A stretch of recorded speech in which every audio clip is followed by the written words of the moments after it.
Sitting arrangement, क्योंकि बिहार जीविका का भी 2 दिन एग्जाम हुआ है और इस 2 दिन में एक शिफ्ट में सिटिंग अरेंजमेंट का लाइन वाला क्वेश्चन था। तो हम सोचे कि भाई इसको भी क्यों छोड़ा जाए इसमें।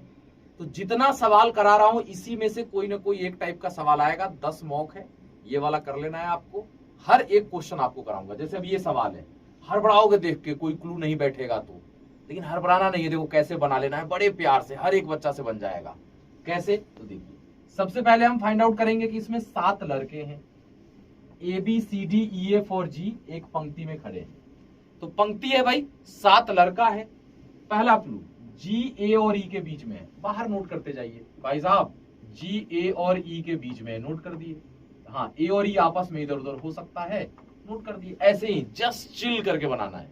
नेक्स्ट, एफ और ए के बीच एक लड़का है, तो फिर लिख दिए एफ और ए के बीच एक लड़का है। किसी किसी को लगता है अरे सर सब तो बाहर बैठ रहा है, कैसे बनेगा? अरे देखो तो, यही तो हड़बड़ाहट है जो गड़बड़ा देता है एग्जाम में। आगे, ई और सी के बीच 2 लड़के हैं, तो ई और सी के बीच 2 लड़के हैं, इसको भी बाहर लिख लेंगे। घबराना नहीं है, बस क्वेश्चन सेटर यही चाह रहा है कि अब अलबलाओ तब अलबलाओ, अलबलाना नहीं है। फिर क्या कह रहा है, डी एफ के ठीक दाएं हैं। देखो ये क्लियर क्लू दे रहा है कि डी एफ के ठीक दाएं हैं, तो एफ के ठीक दाएं डी, मतलब इधर बैठेगा ये। क्लियर है। आगे, सी और बी के बीच 3 लड़के हैं, तो ये भी बाहर लिख दिए। सी और बी के बीच 3 लड़के हैं। अब देखो कैसे सेट होगा। एफ और डी बैठा हुआ है, तो एफ और डी से रिलेटेड क्लू कौन है?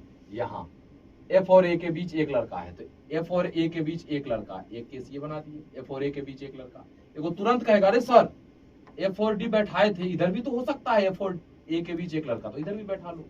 एक कोई गलत होगा, एक सही, तो ये वाला क्लू बैठ गया। अब ए और ई के बीच में जी, तो ए और ई इधर जा नहीं सकता, तो अब इधर ही जाएगा। ए और ई के बीच में जी बैठा दिए। यहाँ भी ए और ई के बीच में जी, इधर नहीं जाएगा तो इधर ही जाएगा। ए और ई के बीच में जी, देखिए कैसे मक्खन की तरह बनते चला जा रहा है, खाली हरबराए नहीं है तब।